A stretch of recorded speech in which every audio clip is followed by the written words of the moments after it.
Showed you guys the hobby room, but I don't think I've ever showed you the paint room. And so now we're going into my garage, and right there is what I have made myself, kind of like a bacon booth, a heat booth, if you will. I will paint right here. There's my air compressor. Right here is where this is my most of my rattle cans I use for the interiors or chassis, and my primers are right there. And somebody showed the other day, I forgot his name, but just showing the plastic coat primer that he likes to use, and I buy it. I buy it too a lot, and then I use a lot of this Walmart paint for the flat black and little stuff that I'll use. And I buy the engine paint. This is just stuff to keep me quick building when I use my rattle cans. This right here would be your Ford blue, your orange, just most of your common stuff. This right here is all flat black. This right here was a flat clear that I tried to use to get like the hot rod satin look. Didn't work very good at all. All the suede stuff, as I use that stuff for my interiors, which it's really kind of hard to find that now.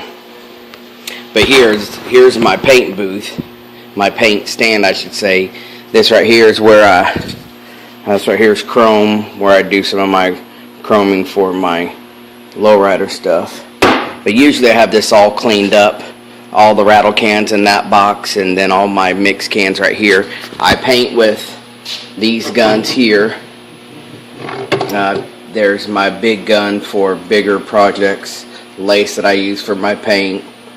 Just little cans, brushes, tape. One gun, if you see how clean this gun is, that's just for clear. That way nothing gets mixed in with anything else. And this right here would be my color gun, and you can see how it gets abused pretty good. Right here is all a bunch of my own mixed colors. Like I said, I use automotive clear. There's some automotive primer, and then all my paints is automotive paints. This right here is just custom colors I mix. This is the color that I just put on the 70 that I'm using for the out of box. I made that color using some greens and some yellows. This is a mess. I should have cleaned it up before I made the video, but I just wanted to show you guys that everything I use is automotive. So my paint flashes. When you guys have to let your paint cure or dry or harden, mine flashes, and meaning as soon as it goes flat, it will sprays out glossy, then it turns flat, and as soon as it goes flat, I can put another coat of paint on it, or foil it, or clear it. And today I kind of scared myself, because on my air compressor, where all this stuff is, you can see the overspray and whatnot on it, and I couldn't see the storage needle. I thought my storage, for some reason I got backwards. My storage needle reads this way, and my supply reads that way. Well, I mistook the two and thought this was my save air, and I thought it was only at 40, and my air compressor shut off. I was going nuts thinking the air compressor had went bad, but once I actually get down there and take some of that overspray off, you could tell that it's setting at 120 psi, and I had the needle set at 50 at the time. So that was a pretty decent scare to me. And I usually spray about 35, but I had the air compressor working. There's thinners, more clear, the activator, and the reducer. I keep all that there. If you guys notice how I try to have everything separated. That way, if this right here is an oil based on this side, that you're not going to get it mixed up with the other stuff that you spray and cause your fisheye and whatnot. And then, but let's go back to the box. This is how I can paint when it's 50 degrees. I usually paint in the garage. I'll crack my door open. Well, what the hell happened there? There it goes. Wrong button. I hit the wrong button. Usually I'll crack my garage open about that much, and I turn on my fan. Right here you see my fan. I turn the fan on and it will take all the overspray out. If you open it up too high, it just lingers, so you got to have a draft. So I opened up the door, put the fan right there, it sucks it out. As soon as the garage is clear, I shut the door again, and then I put it in my box. And you got to have a box big enough to where you can open and close. And if you look in there, how I got that setting in there is you got to have enough room for heat to circulate. It's got to be far enough away from your heater. You can see this heater's been through hell. I probably have had it 10, 12 years. Picked it up for like 40 bucks at Walmart years ago. It's been smacked, hit. It throws a buzzer, and if it tips over, it automatically shuts itself off, so I'm not scared about anything. And the way the lid sets on it, it sets to the back right there on that handle, so it barely touches, if at all, the box, so it don't get hot. But what it does is it causes a circulation. The heat is trying to come in and out, and the cold air is trying to rush in there. So what that does is it circulates the heat, kind of like an updraft booth in a real body shop. And then there's the car, there's the color. Like I said, I painted it at about 9:30 this morning, and with being I use automotive clear and automotive colors, right now I can touch this and whatever, and it don't leave no fingerprints.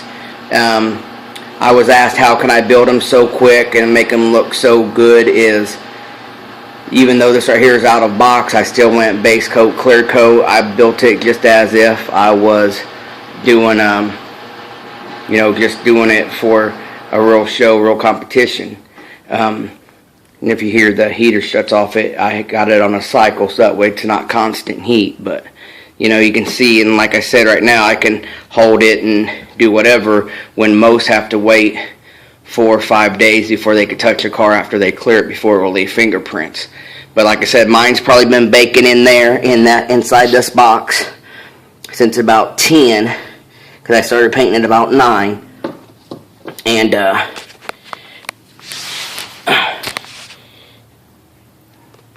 And basically, once I put my heat to it, it's probably 90 degrees in that box, and so it just helps it bake it in there. And being that we're on plastic models, and it's not going to get sun abused or weather abused or rock chips and stuff like that, it'd be fine to pull it out now and build it. I would recommend, if you guys try to do something like this, still wait about 8 to 10 hours before you try to polish and sand it. But if it's done right, and you mix all your colors and clear and everything the way you're supposed to, your car should be clean and shiny. If you guys can see, there's no trash in it. That's just a little bit of flake. I just wanted a factory looking flake to this. Now I said usually I foil and then clear, but I was afraid that I had messed up my compressor. I was afraid my compressor was messed up, so I wanted to use what air I had in it quick.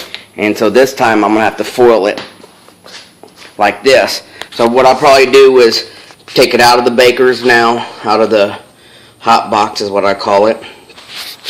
I'll probably take it out of the hot box now and let it set and cool down, and then I'll get it all wrapped up and start that shows the color real good right there. It's kind of like a light lime. It's a mix between construction green, a can of construction green. Here, let's go see if I can show you guys what it's made out of. The color actually came from this Cinnamon Color Horizon green. I mixed in, where'd it go? I mixed in this zinc. I mixed in this zinc yellow. It looks like it's an 0 it's a Ford color, 2000 to 2003 zinc yellow, which I think if I remember right, was a Ford Focus color. I can't remember offhand. And then I splashed it. I added this gold to it, and I added this light driftwood DuPont in there. This one is Nason, this is Simmons, and right there's DuPont. And because I thin mine with thinner, I thin my paints to spray with thinner and not with activator, the colors, all the brand colors can mix no problem. The only problem I have sometimes is trying to mix a base coat with like a single stage, and sometimes that wants to react. But this is going to be kind of a long video. I didn't mean it to be this long. I want to show you guys well, I got you on the update, show you the interior. So let's go back through this door here. You guys get the grand tour today. We'll get back into here. And then I did get the interior done.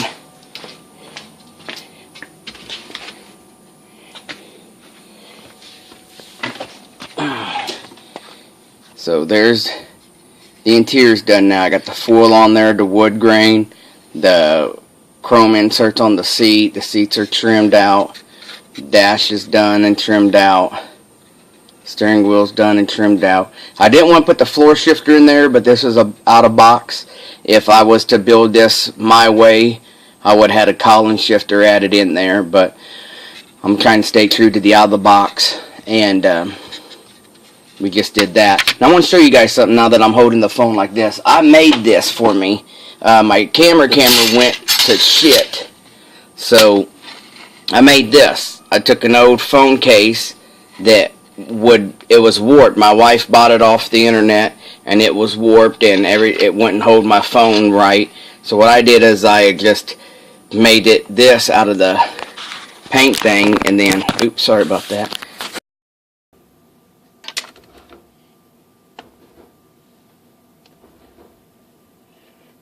Well, I don't know what's going on. Well, the camera's shut off now. I hope my phone ain't messed up.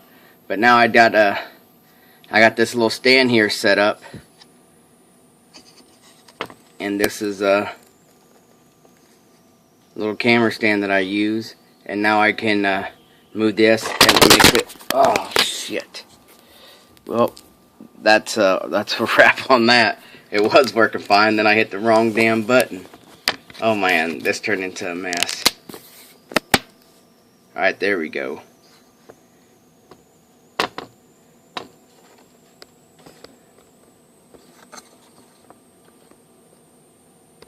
See how this works. Right there. Alright. That's about it. Now let's see what this being dry like it is. See if you guys can see a better color of it in the indoors. And it's kind of got like a pea green color to it.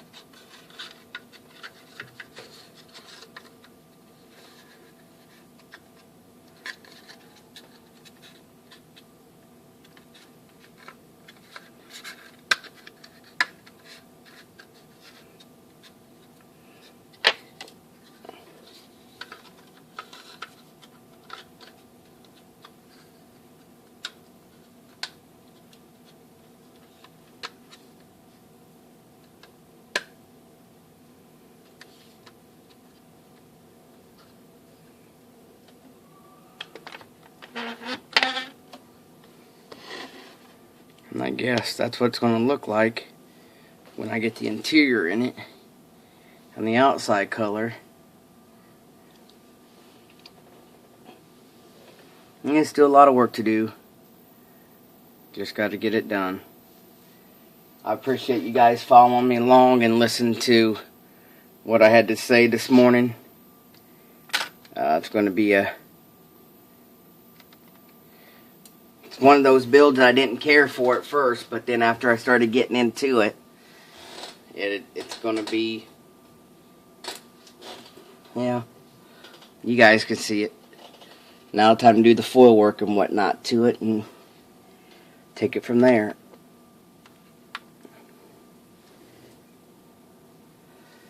And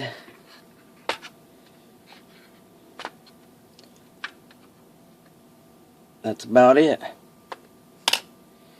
You guys have a good day. I'm going to let this cure out for a little bit before I start to cut up and do the foil on it.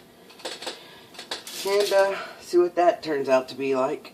Thank you guys. Appreciate the time. And like I said, this video was jacked up. But heck, I just enjoy sharing with you guys and seeing everybody else's update videos. Seeing the few videos Dr. Cranky put up today. I mean, it's exciting to get the opportunity to build something to be in a calendar. I think that's pretty neat. I've been looking at his shout out videos, and his shout out videos really do turn you on to some people that might not have a constant update or flow on their page. You know, some of us get looked at because we get something posted once a week or once a month or something like that, and then some of these other guys are building and they're not really updating, but then they show up to share what they've completed.